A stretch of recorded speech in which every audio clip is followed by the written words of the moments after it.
une image que le monde des affaires n'oubliera jamais. En 2013, Stephen Elop, le PDG de Nokia, termine sa conférence de presse en larmes. Il prononce cette phrase tragique: « Nous n'avons rien fait de mal, mais d'une manière ou d'une autre, nous avons perdu. » Comment est-ce possible?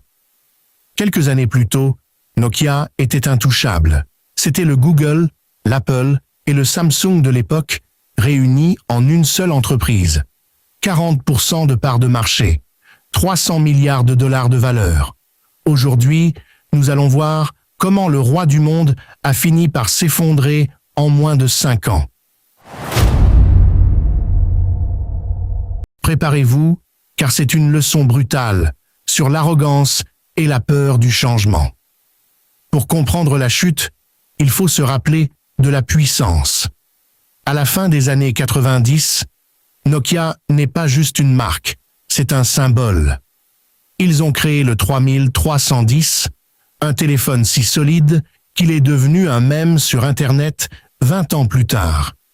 À cette époque, les ingénieurs de Nokia sont des dieux. Ils inventent tout. Le premier téléphone avec appareil photo, le premier smartphone avec le Nokia 9000 et même le jeu vidéo mobile avec Snake. En France, tout le monde a un Nokia dans la poche.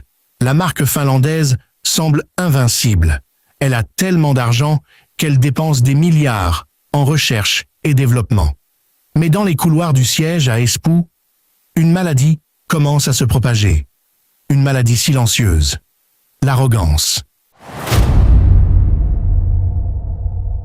Le 9 janvier 2007, un homme en col roulé noir monte sur une scène à San Francisco.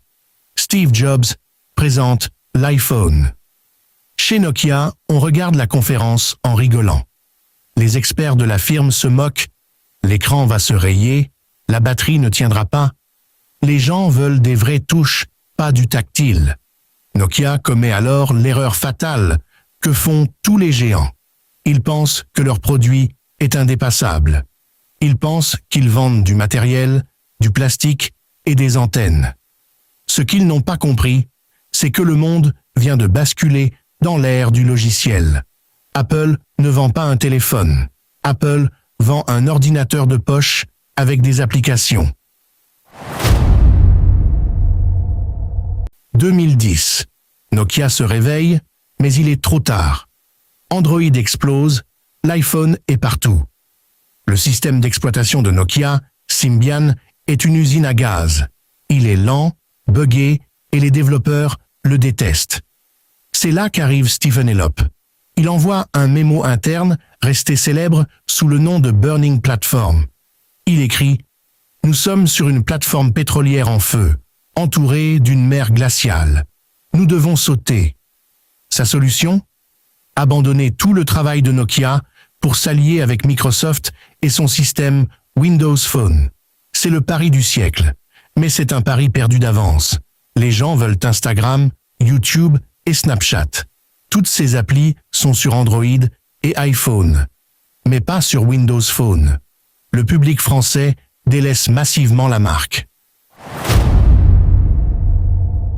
En 2013, l'agonie se termine. Nokia vend sa division mobile à Microsoft pour 7 petits milliards de dollars. Une humiliation. Le géant finlandais a été victime de ce qu'on appelle le dilemme de l'innovateur. Ils avaient tellement peur de tuer leur vieux téléphone qui rapportait des millions qu'ils n'ont pas osé investir à 100% dans le futur. Ils ont attendu que le futur les tue. Aujourd'hui, Nokia existe toujours, mais il fabrique aussi des antennes 5G. Les téléphones marqués Nokia que vous voyez en magasin, ce n'est plus eux, c'est juste une licence de nom. L'histoire de Nokia nous apprend une chose. Peu importe votre taille, peu importe votre passé, si vous cessez d'écouter le marché vous oubliera. Et vous, quel était votre premier Nokia?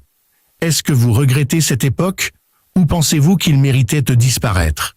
Dites-le moi en commentaire, je lis tout le monde. N'oubliez pas de vous abonner pour ne pas rater notre prochain documentaire sur les coulisses des plus grands empires. C'était MSD. D. DIAZ, à bientôt.